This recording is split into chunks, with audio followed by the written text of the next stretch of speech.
Welcome to the Columbia Basin Watershed Network. This is our fourth webinar in the series. I'm really excited to have Todd Reeve to talk to us today. I find his work to be really innovative, and so he's going to talk to us about engaging the private sector in watershed restoration. I just wanted to say a few things before we begin. This is the regular webinar talk. You know, you might have connection issues. And I have to say, I'm broadcasting from Caslow, where we had that landslide today. That's not my house, but you know, if I'm suddenly disconnected, you guys will just have to go on without me. So but for the most part, if you have a connection issue, just try signing on again using the same link that you got in the email. The participants, we have you all on what's called a blanket mute, and so that's to allow us to have relatively clear audio. You can raise your hand, but my preference is that you either use the chat box or type your questions in for the question period. So Todd will be stopping every so often to check for questions. So please use the questions, and if you have messages for me about issues that you're having, use the chat box. So, and just for follow-up after the webinar, we'll post the recording on the website, or you can contact me at cbwn.coordinator@gmail.com. And of course, you can always check our website for other webinars. This is, I wanted to just give a little introduction to Todd. Todd Reeve is Bonneville Environmental Foundation's CEO, where he pursues innovations at the intersection of corporate sustainability, renewable energy, and environmental water restoration. Todd created BEF's Water Restoration Certificate Program, the only national program that's in the US that enables corporations and businesses to balance their water footprint by supporting projects that restore environmental flows to benefit depleted rivers, wetlands, and aquifers. He developed the nation's first 10-year Model Watershed Restoration program directly supporting NGO-led efforts to achieve comprehensive ecological restoration outcomes across Pacific Northwest watersheds. He's overseen the development and funding of over 40 water restoration and model watershed projects across 11 states and Mexico. Todd's the co-creator of Change the Course, a national water restoration campaign founded in partnership with National Geographic and participant media. He's the director of the Business for Water Stewardship, a network of business focused on securing water for business, nature, and communities. So I'm going to switch the presentation over to Todd so that he's coming to us from somewhere in the United States of America, in Oregon, I think, and let him walk us through his programs. So Todd, as soon as you share your screen there, we can see that now. So I'll hand it over to you, Todd. Thank you. Great, and Tara, you're seeing the website interface and not my other screen that just has administrative info on it. Is that correct? Yes. Yes, Great. We can't see any budgets or anything. Wonderful. Yep. Any salary increases for staff or nothing like that? Great. No, we can't see that. Okay, good. Well, I'm incredibly grateful to Tara for this invitation today, and I'm, as always, very pleased to be connected to Canada and to much of your work by some of our river systems. So very appreciative of the opportunity to think about those connections and hopefully cross-fertilize some thinking that can benefit your work in Canada and perhaps help me learn as well and inform some of our work going forward. I wanted to talk, BEF, the organization that I represent, has really focused in a very significant way on trying to catalyze investment and interest and support from the private sector, in particular the corporate sector. And I'd like to talk about 3 programs at the high level that we are innovating on and attempting to utilize to increase corporate investment in watershed work. But before I do that, I wanted to give a quick background on our Model Watershed program, because you guys are thinking about sustainable funding, and that program is really built around some similar concepts, and there are a couple of lessons learned there. So if that sounds reasonable to you all, I'll start with a quick background piece on our Model Watershed program. So I'm just clicking through to a screen here on our website that represents this work, and you can see what the URL is. But about 16 or 17 years ago, my organization, which is a very small organization, began dabbling with making modest grants and support for watershed restoration work. And we very quickly came to several conclusions that will be very familiar to you all. The funding paradigm, the status quo funding paradigm that is utilized from agencies and philanthropic partners to support this work is typically built around short-term project impact.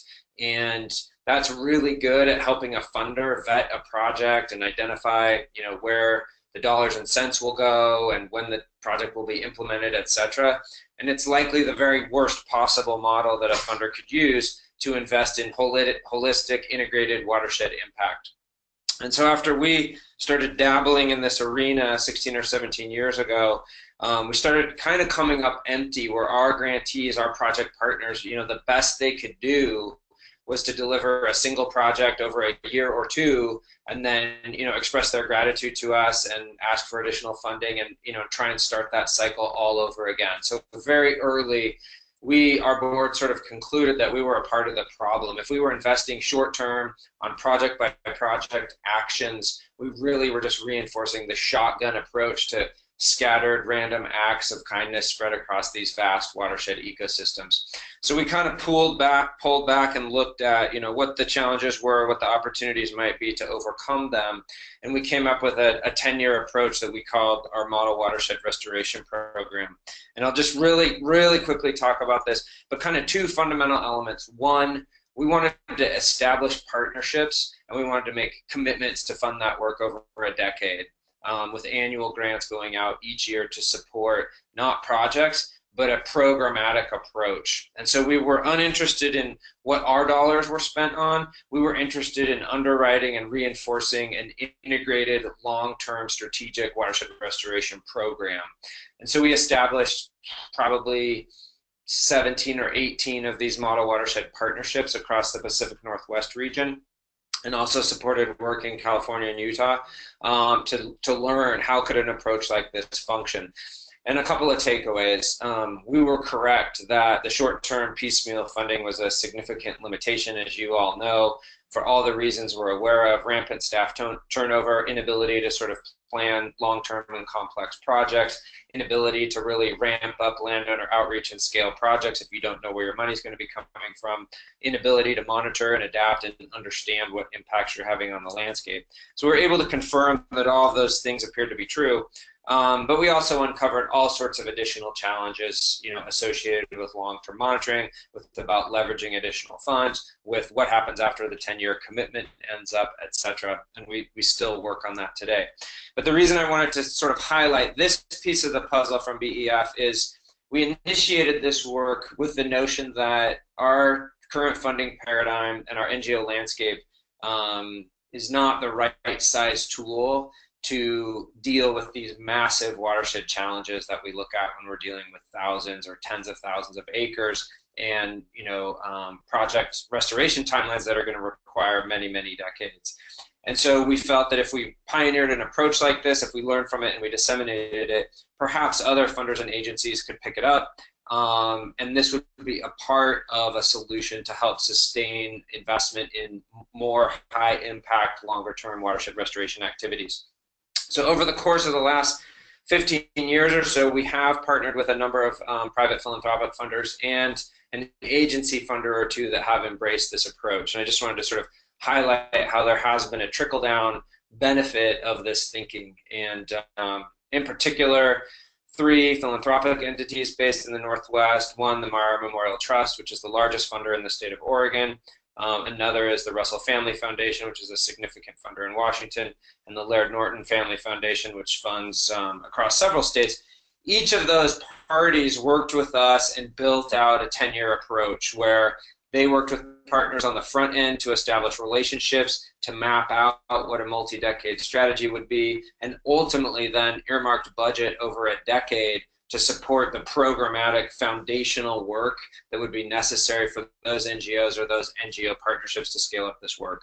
One agency, the Oregon Watershed Enhancement Board, which is a very significant state funder in the state of Oregon and may still be the largest state funder of watershed restoration work in the United States, also worked with us to build out what they call the Focus Investment Program, which is the exact same thing. They figured out a way to be able to earmark funding for 6 years with the hope that they would be able to renew that to a longer term.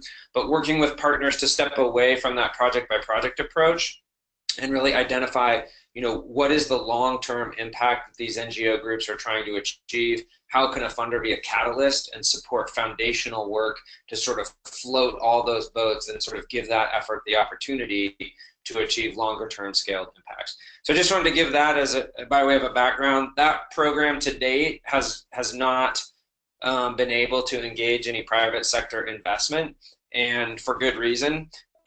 Anytime you go to a company or the private sector and you say, I've got a great idea, why don't you make a 10-year investment on an endeavor that ultimately is going to take 50 years to achieve our intended impacts, that's a very poor pitch. And so we haven't found this to be a ripe pitch to any corporations. The timeline's too long, the uncertainty is far too great, the risk is too great. Corporations are typically looking for short-term, easy-to-measure approaches to participate in watershed restoration. So I'll use that as my segue. I don't see any questions here. And I'm going to flip over to another tab, which is BEF's Water Restoration Program. So about 7 years ago, we took sort of the model from the carbon offset space or the renewable energy certificate space, and we created a program that attempted to do similar things in the environmental water stewardship space. And so the nuts and bolts of this idea, the BEF Water Restoration Program, was that if we have the expertise to partner with NGOs that are developing projects that can provide a volumetric water benefit, so some measure of benefit associated with a volume of water, it might be restoring stream flow to a depleted ecosystem, it might be reducing pollutants to some volume of water, it might be recharging a wetland or a spring system with a volume of water. If we could come up with a project portfolio, we could create a program that would allow companies everywhere to balance a portion or all of their operational footprint with water restored to ecosystems in need. And so that program was our concept of a BEF Water Restoration Program, and we utilized a tool which I call, a currency or an accounting tool, which we call a Water Restoration Certificate. And we worked with third parties, the National Fish and Wildlife Foundation, with consultants to vet projects, to certify projects, and we would fund projects, and we would convert the volumetric benefit of those projects into water restoration certificates, which are 1,000-gallon measures or 1,000-gallon certified measures of benefit that these projects are producing. So about probably at this point 7 or 8 years ago, we started selling this product, water restoration certificates, custom watershed water restoration projects to the corporate sector. We presented at sustainability forums across the country. We developed relationships with companies. We wrote articles. We had marketing campaigns, etc., to try and convince the private sector to balance a portion of their water footprint by supporting projects that have this volumetric water benefit. As you all know, the benefits are much broader than a volumetric benefit, whether it's habitat for songbirds, habitat for fish and wildlife, water quality improvements, lots and lots of improvements. But what we found, and this has not varied to date, is that companies are very, very focused on a simple, measurable outcome that can roll up into the way their CFOs and their sustainability reporting teams roll up and report their impacts. And so to this day, 7 or 8 years later, we continue to find that this volumetric measure of benefit in gallons or liters or whatever it may be continues to be fundamental to the business sector's appetite and interest in supporting this kind of work. Now, lots of reasons to be critical of this as an approach, but also lots of reasons to potentially have optimism that this volumetric approach is gaining traction with companies, and there's renewed interest in that. So we've been, with the water restoration program, we've been able to support more than 40 projects, partner with probably more than 60 businesses or companies, invest, I think, probably close to $3 million in on-the-ground work, restore more than 8 to 10 billion gallons of water across at least 10 US states and projects in northern Mexico. So by any measure, this concept has been a good one. It's been tremendous hard work. It takes us, in some cases, 3 to 5 years to develop a relationship with a company and ultimately be able to get an investment out of that company. So by no means is this for the weak of heart. It's a labor of love, and it's been a constant effort to sort of build out this notion of companies balancing their water footprint with water restoration. So a real quick caveat on this, on sort of lessons learned. One is super long-term game. It's about developing relationships for the long term. The vast majority of NGOs would never have the capacity to fly to New York and DC and Dallas and Los Angeles and Toronto and Vancouver and be developing these relationships over the long term. And so we've been able to serve as an intermediary, constantly working with dozens of NGO partners on the ground to understand what projects they're developing in what areas and be able to represent those projects to companies that we think might be interested. The other thing is, you know, in the carbon offset arena, any company anywhere can support a carbon project, and it sort of all adds up to the same atmospheric benefit. Water, of course, is completely different, as you all know. So we have found that companies, not surprisingly, are eager to support water projects that are in their vicinity. They all would love to support a project that benefits the creek or the lake right behind their warehouse. But as we know, it's very rare that that would happen to be an ecosystem that is in need, that would have projects ready to go, etc. So we have a constant push-pull of trying to convince companies that projects within their state qualify for their interests and helping balance their water footprint. So typically we're working on a state-by-state basis to try and find and develop projects that are somewhat proximate to the water that is used by these companies or the stakeholders that work at these companies, etc. So that's just a quick snapshot of the water restoration program, and I'm going to show you kind of how that's evolved a little bit in the next tab here, hopefully, that you can see. And this tab is changethecourse.us. We took the water restoration program and we partnered with National Geographic to develop that into a more comprehensive business-facing environmental water stewardship platform. And the idea was, frankly, and hopefully this isn't a surprise to you, but virtually no company is honestly interested in environmental benefits. They're interested in more holistic environmental water benefits that might include water for people, water for communities, food security, water for business, and environmental benefit. And almost every company is also very interested in engaging its stakeholders, whether those are customers, whether those are employees, whether those are investors. Every company is eager to use its brand as sort of a sign of good and use that brand to increase water awareness, increase conservation from the public, etc. So by working with National Geographic, we developed this Change the Course program. And the concept behind the Change the Course program is that there are projects out there led by NGOs that can achieve this volumetric benefit. And the public also is generally unaware of the state of our watersheds, the state of water supply, and the public would benefit greatly from improved awareness and education about their own water footprint and how they could conserve in their own life. And so we basically created a social media engagement campaign whereby members of the public go to changethecourse.us or participate in our engagements and make a pledge to conserve water in their own life. For every individual that makes that free pledge, we agree to work with our corporate partners to restore 1,000 gallons to a depleted ecosystem. And so the idea behind Change the Course was the corporates really want visibility. They want to be engaged with customer segments. They all want to be engaged with millennials.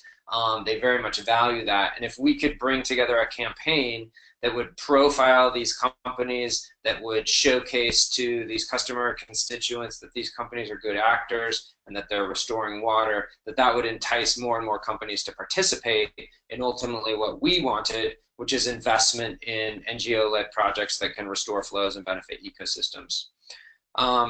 So Change the Course has been very successful. We've had companies that have come on board and funded only because they do want to support projects and balance their footprint. We've had companies that have come on board exclusively because they want to engage the public or their customers. We've partnered with the National Hockey League very, very significantly, and with a number of clubs that have engaged hockey fans in reducing their water footprint and making commitments to conserve, while funneling NHL investments and team investments into NGO-led projects. We partnered with Major League Baseball just recently to balance the entire footprint of the New York Mets season by restoring water to a depleted ecosystem. We've partnered with big companies like Cinemark, and Cinemark is a theater company. They ran our videos in more than 100 theaters before all screenings. We partnered with Starwood Resorts, where they ran in-room videos and had signage throughout the properties, encouraging the public to participate and raise their water awareness. And through Change the Course, we've been able to engage more than 30 companies and support dozens of projects. We started in the Colorado River Basin and had a lot of messaging around the fact that the Colorado River no longer reaches the sea. And we've now expanded Change the Course significantly, and this spring are launching a Change the Course Georgia campaign, where we've teed up 5 or 6 different projects in Georgia and are beginning to convene companies there and pitch these projects and enroll them in Change the Course Georgia. Delta Airlines is holding an in-airport activation, engaging their passengers around Change the Course and water restoration.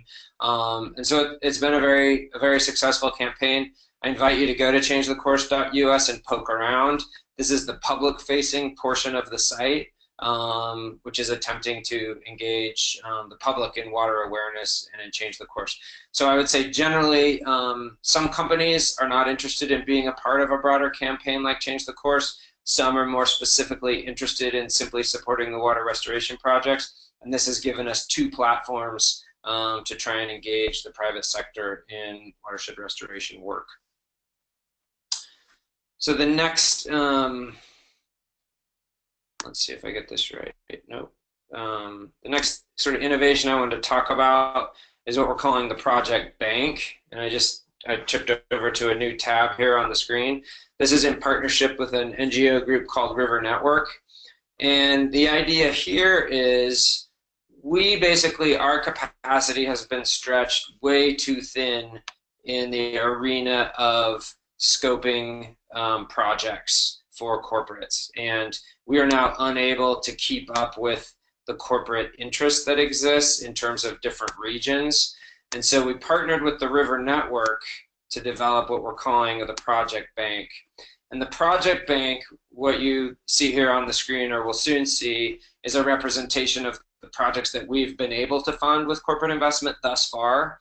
But the Project Bank is going to tap into River Network, which is a network organization with dozens, hopefully hundreds of NGO watershed groups across the United States, or Canada would be great as well, to include Canada, where River Network is going to use its network, its capacity, and its relationship to solicit information from NGOs about where there are projects that meet certain criteria that could be funded by corporations. So for the River Bank, we've developed a back-end intake form where NGOs will be able to enter key information about their project. That will be vetted by a team at BEF and River Network, and that will populate descriptions of projects all across North America, hopefully. And our goal at BEF, as sort of a marketing and business-oriented NGO, is that then we take it on to use that new information about proposed projects to attempt to solicit more corporate support for those projects. So the map that you all hopefully see has a lot of black or dark tabs on it right now, and we're anticipating in the future there should be an equal number or perhaps even far more that represent projects in need of funding. So I think this project bank is a new concept and a new innovation about how to cross that gap between NGOs and their projects and the corporate sector. And I'm going to scroll. This will be tough for you guys, but down below the project bank, and I'll stop scrolling here, but there's 30 or 40 projects we already have listed here.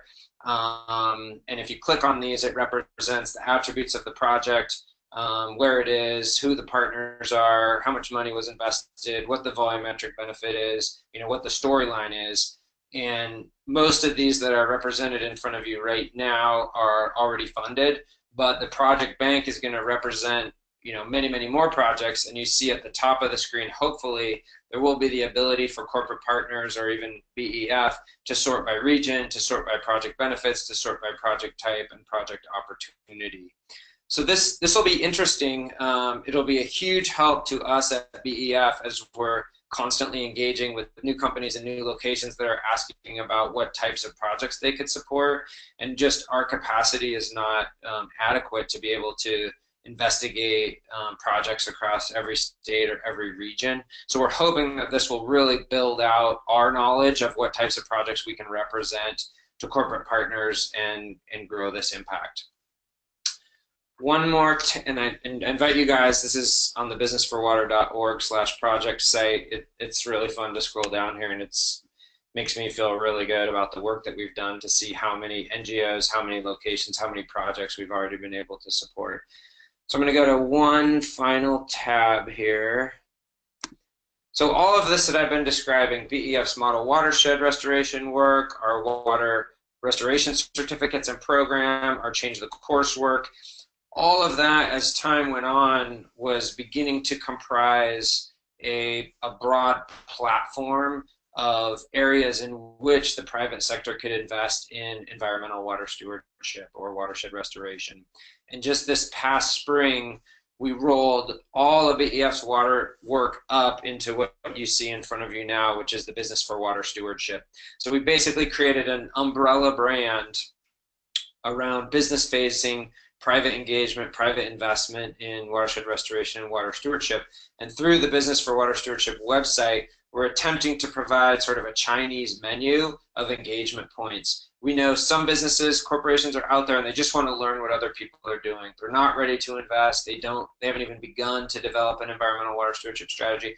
There are others, some of the leaders in the space that are engaging on policy, they're engaging in funding projects, they're engaging in peer-to-peer, and they want the whole, the whole suite of options. So we built this Business for Water Stewardship site to basically provide that portfolio, provide that broad spectrum of opportunities where any private company, private business could come and learn about the range of ways that they can use their business to help benefit environmental water stewardship and environmental water issues. So I invite you to take a look at the businessforwater.org site. I'm incredibly proud of this. Our team here worked super hard to pull these pieces together. And this is the first time at BEF as well that we have enhanced our interest and ability in using the business voice to also shape smart water management decisions. As many of you may be tracking, drought issues from the southeast to Texas to the Colorado River Basin have been very severe, and many companies are approaching us and asking, boy, how can we be a progressive voice for smart water management and policy? And historically, we only operated in the project realm, but this Business for Water Stewardship platform gives us the ability to also leverage the voice of these businesses to talk about how important water is, conservation, water banking, new and different and flexible tools to achieve benefits for rivers and benefits for community. So for this is a big innovation for us. It's a big platform, and I'm excited to share it with you all. Let's see, there was one other thing that I was going to talk about. Let's see.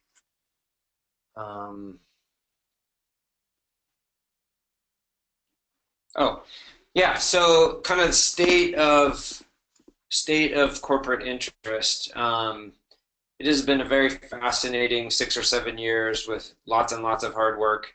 And over the last 6 months, we've seen the phone start ringing in ways that we never have before. We've probably been approached by 10 Fortune 500 companies in the last 6 months, asking us for advice. They're investing money and time in building out their environmental water stewardship platform.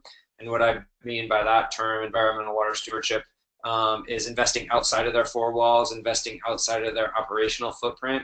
And I've been asking around to these, Fortune 50 tech companies that we're working with, and other, food and beverage companies, et cetera, and saying, gosh, why is it that in the last 6 months, all of a sudden, there's this tremendous interest in environmental water stewardship? And I don't know what the reason is. We've certainly been working very, very hard on it everywhere, all the time, presenting at every single conference we conceivably could, putting together panels on corporate water stewardship everywhere we can, publishing articles, marketing our work, developing relationships. Coca-Cola has been a huge factor in developing their environmental water stewardship strategy, and liaising with other companies to help share what they're doing and why they're doing it. And other companies have told us, many of these leaders have now really solidified their strategy on the energy and carbon space. And so some of our partners are saying, maybe just the time has come that many of these leaders are now feeling like it's time to engage in the water space. So that's encouraging, but the landscape is still incredibly complex. You think about these big companies in particular, the vast majority of their water use is abroad. Their manufacturing is in Asia, China, India, Africa, South America. And so they have vexing challenges as they look at their water footprint and where they may choose to invest. Some want to or have to invest in their supply chain. Some have a big operational water footprint that they want to balance. And others, like a financial services company, they may be making loans to or supporting lots of institutions like agriculture that are using a lot of water, but they themselves may not be. And so these are the questions that the private sector is wrestling with right now. This is all voluntary, and some of the leaders in this space are advancing really compelling environmental water stewardship strategies. And we know about a lot of other companies that are close to unveiling their strategies, but there's lots of unknowns, and companies continue to ask, so what do we do if we just have a small presence in a state and we could never support a single project in that location? Or what do we do if 99% of our water footprint is in Asia? And those are challenging questions that we don't altogether have an answer for. So basically that's kind of the umbrella view that I wanted to provide for you all. And I'll pause for a moment and see if there are any questions. Yes, there's definitely some questions. It's a small enough group that I could open up the mics. Speaking of mics, Mike, would you like to just ask your question? Oh, and I apologize. The questions aren't showing on my thing here, so sorry about that. I've been keeping an eye on it. Well, go ahead. I'm Mike Cantle in the Golden area on the Columbia River. Are you able to identify any Canadian businesses and or subsidiaries of US businesses that have expressed interest in water stewardship? Yeah, there are a couple of significant Canadian companies that are scoping this work right now. Are you able to identify them? I can't, but it is occurring with Canadian companies as well. Okay, thank you. I understand. Thanks, Mike. And then Rick Simpson, I'm going to unmute you. You have a greenwashing question and a crowdsourcing question. You want to choose one? I don't know that you can hear me. Can you? Yes, yeah. I've unmuted you. Okay, well, thank you very much for that. It's been a fascinating presentation, and I appreciate the far-sightedness that has gone into BEF. I just wish that we'd had you here in Canada 20 to 25 years ago working as hard as you are. So my first question, and don't please take these as negatives, it's just that I've been around the block on watershed restoration and management for a long time.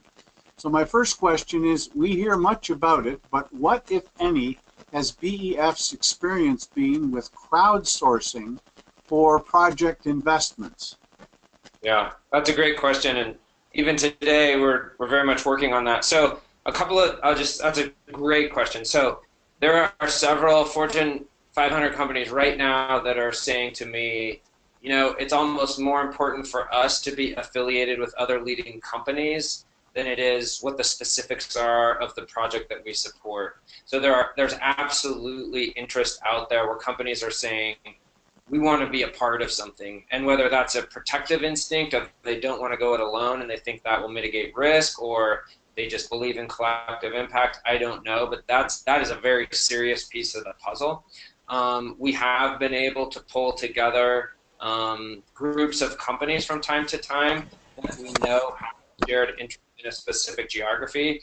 And even just this morning, we were working on exactly what you're talking about, of building a platform of saying, we need a minimum of 10 companies each in this geography and this geography to make a commitment X. And if that happens, we'll support Project Y. We'll have a kickoff event. We'll get media coverage. We'll do all these things that companies want. And so I do believe that what you're talking about, crowdsourcing, is a really important piece of the puzzle.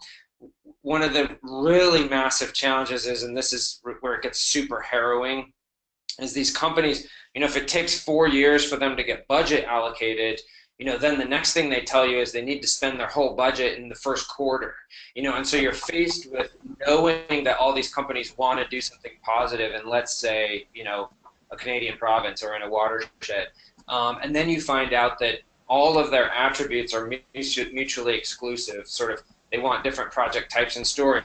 Their budget's going to be available at a different time. So this is where we are right now in terms of the sort of harrowing experience of how you try and scale this up. All these companies are wanting to do similar things. They're talking about doing similar things because we have NDAs with lots of them. We know that it's going to be impossible for them to link up and crowdsource because all of their sort of controls and metrics and timelines are different. And so that's really, really unfortunate. And we're going to need something. We're going to need someone, somewhere, somehow to kind of blow through that and help these companies, get their eye on the bigger prize of holistic, integrated impact. But right now, they're not there. But that's an awesome question. Can I ask my second question? Yeah, greenwashing. Yes, I'm interested because of the ethical investment people here through corporate nights and so on.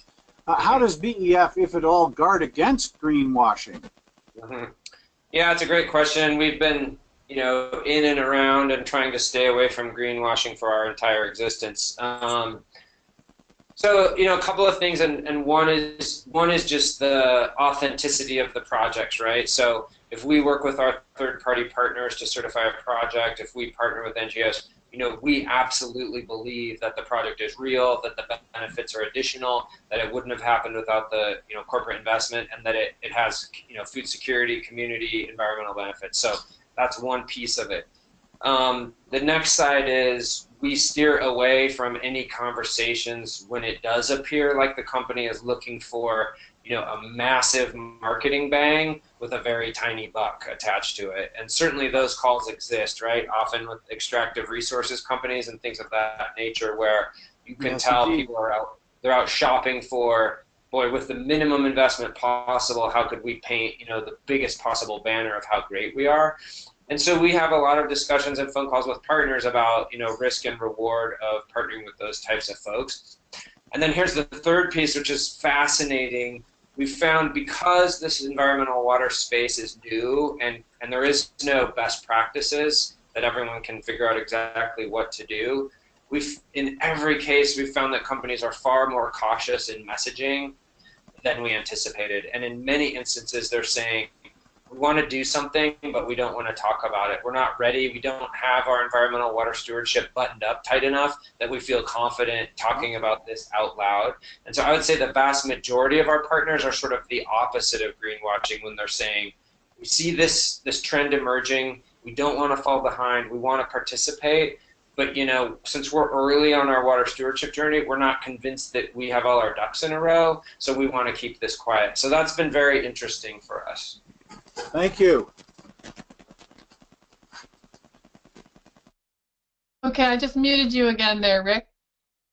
So I have a question, Todd. This is Tara. My question is about your organization, because you've managed to build out some beautiful, innovative ideas, and so how do you build your internal capacity? What's your sort of organizational type, and how do you pay your salaries?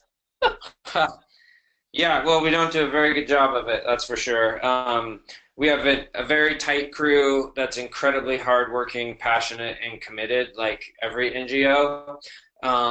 And, you know, always, you know, making it from year to year is never certain, right? We have a lot of balls in the air. We have innovative projects and programs that have potential to succeed and also to fail. And we've been super fortunate of late and in the water work where philanthropic organizations have sort of started coming to us and seeing how we're engaging the business sector. And more of these philanthropic organizations are looking to grow the pie, and, as everyone desires to do. And they're seeing us as one of the few players that has tools and expertise on what it might take to actually grow that corporate pie. So the last couple of years, we've been really fortunate in some philanthropic organizations underwriting some of the costs of the programming that you see in front of you here. As an institution, generally, we have a real mix of funding. We have lots of fee-for-service work that we do, including sort of environmental water stewardship strategy for companies, including project development for companies and helping those companies fund those projects and fund our time to fund those projects, including selling water restoration certificates, including also selling renewable energy and carbon offsets. We have philanthropic relationships, and we also have a relationship with the Bonneville Power Administration that supports a lot of our renewable energy work and a small slice of our watershed work. So we have a very diverse portfolio, which we're grateful for. So lots of slices on our pie chart, but you know, in any given year, just like it is for every NGO, it can be very unpredictable of, you know, are we gonna secure a deal with a big company that we've been working with for 3 years? Or is a new crisis or a new crazy administration going to get elected that's going to change everyone's focus? Or, you know, is it going to start raining in California and everyone's going to think the water problems are solved? So we're lean and mean. You know, we work like so many NGOs, pulling all those pieces together and trying to be creative and innovative. And we've been really fortunate on this water work that some philanthropic entities are super interested in engaging the corporate sector. Thank you. It just seems to have like grown out. You know, I can sort of understand the story from program to program, you know, as your thinking has evolved. But when I see the front end investment on some of this business engagement stuff, it sort of, that's where that question came from, because this looks like you said, a lot of time into each relationship. Yeah, and it's reassuring to me that you can see that, because what we're finding across, say, the US right now is someone will see a presentation like this at a small watershed, and then they'll go out and say, well, we're going to do that in our own, you know, Rock Creek or Fish Creek or whatever the watershed is. And unfortunately, we've had to learn the hard way that it's all about scale. And the only way any of this can work is if you have a large enough portfolio that can be spread across a huge private sector area of interest. Because otherwise, you know, everyone spends $200,000 to staff up and build a platform and make some brochures and do some marketing, and then you end up bringing in $300 a year.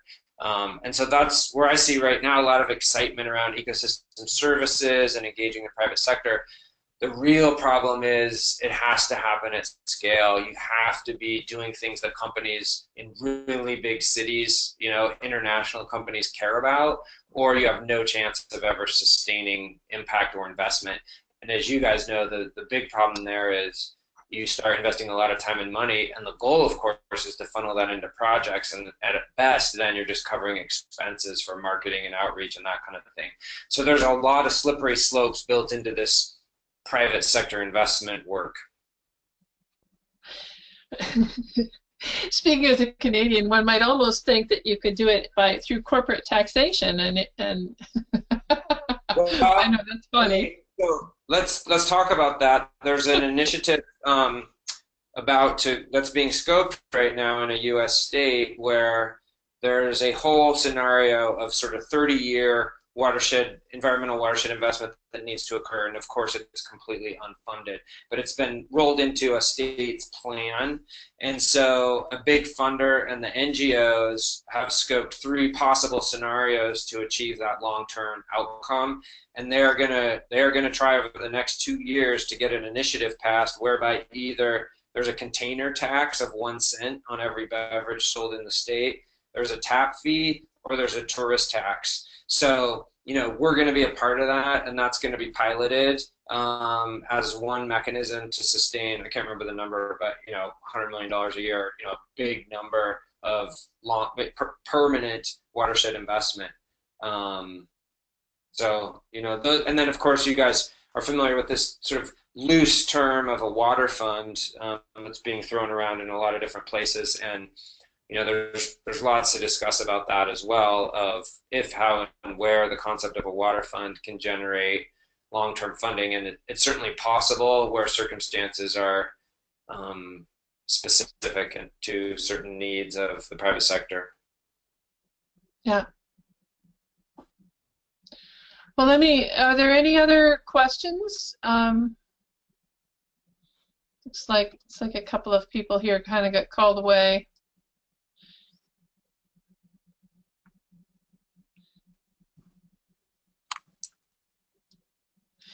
Well, I appreciate the chance to share with you all and hopefully learn from you all as you advance work, and there's potential synergies. If you do know of projects that have potential to generate volumetric benefits, and I use that loosely, but if it's reducing pollutants to a volume of water, if it's restoring flows, if it's replenishing groundwater, you know, we would have an interest in knowing about those types of projects. And there, as I said, there are a couple of Canadian companies, and one of them may end up choosing to work with us. I don't know at this point, but there will be entities looking for those types of projects. Well, and I was just thinking about the project bank idea. I mean, you know, as a network, that never occurred to me that I could be possibly serving my members by just saying what awesome projects they're working on, you know, like making that a little more visible. But that's another idea. Yeah, it's an interesting idea. It was originally pitched as what did they call it? Like almost a transactional website where a company would come with their credit card and buy a project, and I just felt that was crazy and had zero chance of ever working. But I think rolling the projects up and being able to market them and represent them and make them visible, I think is a positive thing. So I'm intrigued. I'm happy that we're pursuing this, and it'll be interesting to see how it plays out and where it leads to opportunities and where there are glitches. So there is one more question here. It's from Rick. What is your income revenue stream, and how do you break even? It sounds a lot like my question. Mm-hmm.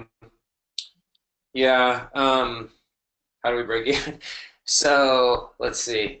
So say on this water work with the private sector, you know, we're selling water restoration certificates to small businesses, ones that could never go out and write a $50,000 or $100,000 check for a project. So we're aggregating among sports teams, law firms, bookstore, brewery, and selling them the currency of restored water. So that's kind of the reporting vehicle.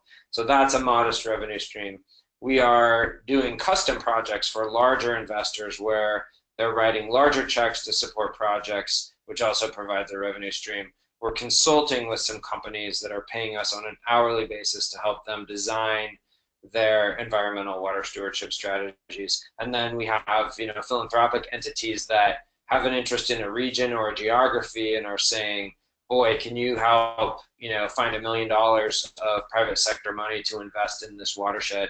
And so those folks are also underwriting, our costs associated with travel and labor and that sort of thing.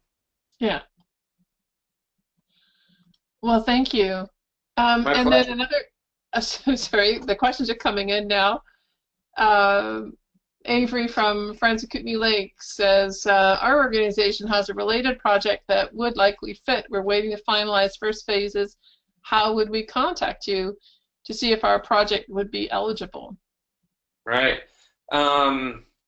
You could certainly email me, and I could provide you a template and you could share information about your project.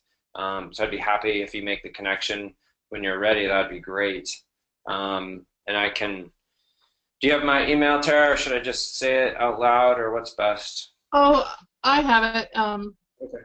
Anyone can email me, or you can always look up the website, the BEF.org website. Mm-hmm. But, you're welcome to email me. Okay. So I want to thank you very much. This is just fantastic work, and I know you said you had a busy day, and we should. I don't mind letting you go early, but thank you so much. Pleasure. Yeah, thank you all. Really appreciate the chance to share. Okay. Thanks, Todd. Yep. Bye-bye. Bye.